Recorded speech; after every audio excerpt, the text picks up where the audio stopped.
So, hello everyone. Good afternoon. Ngayon, nandito na kami sa Dait. Dumating kami dito. Anong oras na ba yun? 1 o'clock yun, oh. 1 o'clock na po kami ng umaga dumating dito sa Dait. Ang lakas pa ng ulan. So, ayan si Jello Mags naglilinis ng kanyang motor. At kami ay pinahigan yan.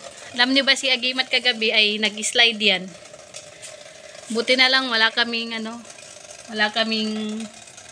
gas-gas or tama na malaki. Ako lang medyo nalong lang yung siko ko at saka yung mga katawan ko medyo masakit. Pero okay lang naman guys. Buti na nga lang ganun lang yung nangyari. Sobra kasi yung dulas ng daan tapos buti na lang ganun yung natamo namin. Walang malala na nangyari. Ngayon lilinisin niya si Agimat. Nakakapote pa yan. Wala na kasing bukas eh. Kahit umuulan, sige fight. Grabe. Time na nangyari sa akin yung guys, yung ganon, yung maano ako sa motor. Hindi ko pa kasi naranasan eh. Pero pag parang hindi ko na malayan, bigla na lang napahiga yung motor na nadulas na, natanong ko lang, ano nangyari? Grabe pala guys, pag aksidente hindi mo mamalayan pala. Parang parang pakiramdam ko, tulog ako, nagising ako nung natumba na. Ewan ko, hindi naman ako tulog.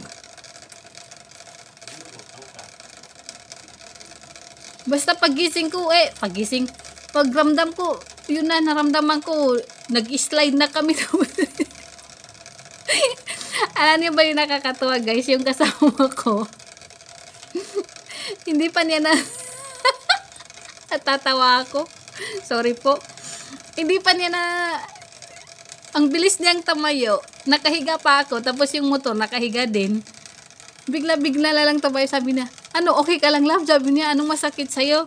Ay pasaway, hindi pa nga niya ako napatayo. Nagtatanong na siya ng anong masakit.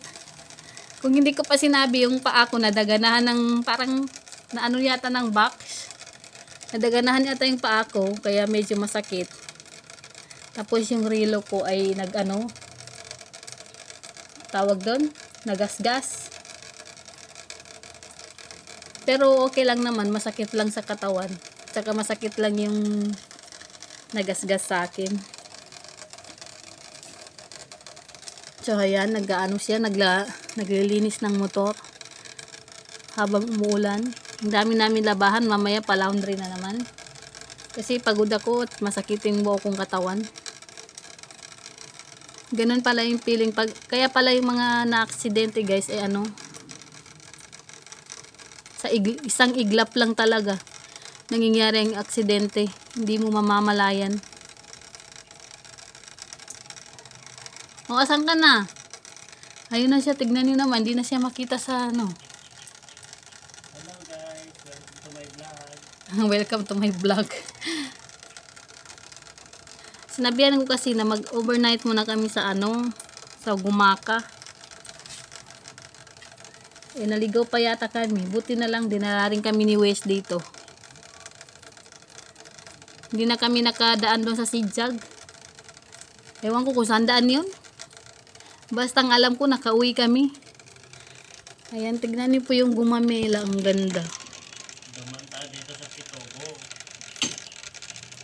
Sitogo Gumaka. Kaya pala, meron din palang ibang daan na hindi nakakadaan sa Sidyag. Maganda din ang daan doon. Kaso lang ikot. Maharlika highway yun. Pero maganda siya. Maharlika highway. At saka maraming mga tao, hindi nakakatakot. Maharlika highway na. Yun yung kaganda doon guys, yung daan niya. Maraming tao. Hindi tulad dito sa Quezon, basta siya, masidyag na walang masyadong tao. Tapos nung paghiga ng motor namin, buti na lang. Yung hinigaan niya, may bahay doon. Kaya sabi ko, halimbawa may nangyari sa amin, agad kami matulungan kasi may tao. Si ate nga nagpa-slide pa eh, na ano rin siguro sa amin, tapos nakatingin. Nag-aalala din siguro kung ano nangyari sa amin. Pero hindi siya lumapit kasi yung lakas-lakas ng ulan. Aray kong sakit talaga ng aking mga katawan.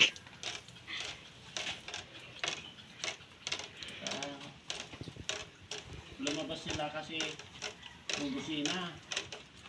Hindi restaurant, ano kayo si kantin?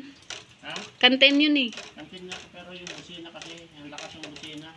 O yung motor kasi guys, biglang nagbusina ng... Jella! Balik! Jella! Tapos yung motor kasi namin, biglang nagbusina. No, pinapatay natin, Lab, no? Ha? Nagbusina siya ng napakalakas. Hindi kasi kana, Napindot mo? hindi yung bag. Ah, kaya pala. Nung Shh. tinayo ko, No, Jello. Itong pusa na aso na to, tignan niyo naman. Gusto niyang awayin yung pusa. nung tinutayo ko na ganyan, yung bag saka yung dala natin, nakadagan dito sa busina. Kaya pala. Doon lumabas nagpa-flex si ate. Pero siguro guys, kung hindi kami na ano, yung natumba, na natakot ako, na sabi ko dahan-dahan yung patakbo. Maaga kami makarating. Kaso natakot na ako na masyadong mabilis. Yun lang. Ay, Jella, pasok! Tuloy-tuloy pa rin ang kanyang paglilinis kahit na malakas ang ulan. Nakakapote pa yan. Takot mabasa ng ulan.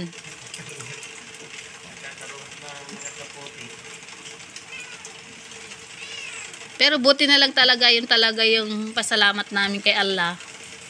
Guys, ay naano kami. Sa ano kami na natumba. Nag-slide sa damuhan. Hindi doon sa mga bakal ba yun? Laban tawag nun? Oo.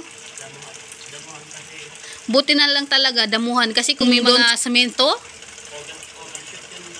maano talaga kami doon mga kalingap. Overshoot yun kasi sinalubong tayo ng bus, kurbada. Pasok. Oo. Kurbada ganyan, malaki yung bus.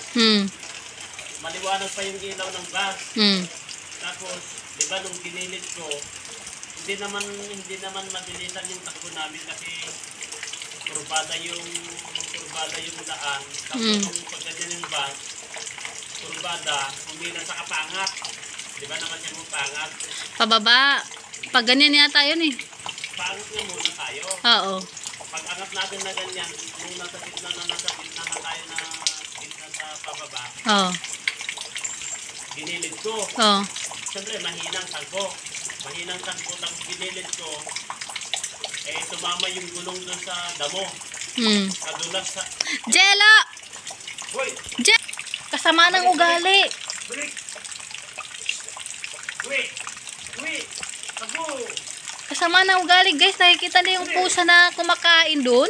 Biglang tamakbo. Anong klaseng aso to ah?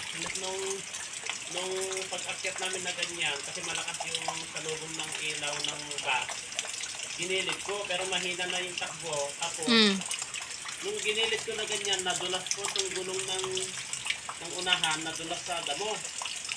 Nung nadulas sa damo, na-balance tayo, kaya tayo natumba. Pero mahina naman po yung pagkatumba namin, kaya tumagsat kami sa damuhan. Kasi kung sa mga semento talaga, yung may mga ano? May galos tayo sa bimang. Siguro may galos kami kapag sa semento talaga na may mga ano ba ang tawag kasi yung sa Barrier. barriel. Barrier ko na ba? Balel. Barriel. Barrier.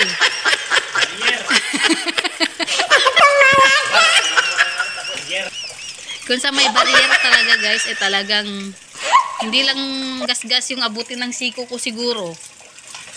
Siguro pares kaming may tama. Yun na nga lagi kong pinagpasasalamat kay Allah. Na ganun lang yung inano niya.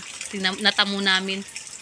Pero okay naman kami, masakit lang sa katawan. Siyempre, masakit ang katawan natin kasi sa biyahe natin na Princess, 12 hours. 15 o 16 yata yun. Kasi galing pa kasi kami Pangasinan, umalis kami doon 4.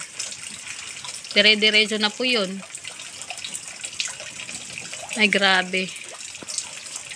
Ngayon ko na-realize guys na pag dumaan ka pala sa isang aksidente, hindi mo talaga namamalayan yung bilis ng pangyayari.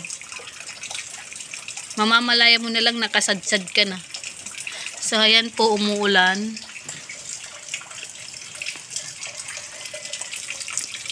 Umulan pa rin hanggang ngayon dito sa Dait. Pero sa Pangasinan, ang ano doon, ayan po. Akala ng mga tropa, kapag rin tayo lahat. Akala nga ni nanay, nasa Baguio kami. Sabi niya, pinanood ko si Kalinga pa, hindi ko kayo nakita. Sabi ko, ay nay, hindi po kami doon. So ngayong araw, magpapahinga muna kami. Ipahinga muna si Agimat ngayon at magpapahinga muna rin kami. At grabe yung sakit talaga. So thank you po sa inyong lahat. Shoutout po sa lahat ng mga silent viewers, Kalingap supporters. Thank you po sa inyong lahat. And shoutout po kay Sir Alvin Kunanan at kay Ma'am Norma Miko. Shoutout po sa inyong dalawa. Thank you guys.